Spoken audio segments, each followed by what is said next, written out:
Meaning of identity parade. Identity parade. Identity parade. Identity parade. Identity parade. An identity parade, also known as a police lineup, is a process where eyewitnesses are asked to identify a suspect from a group of individuals.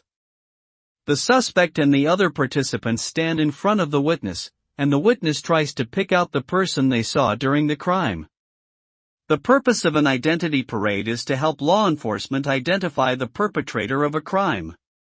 The participant who is identified by the witness as the suspect may be arrested and charged with the crime. However, the accuracy of identification through identity parade has been debated due to potential biases and inaccuracies.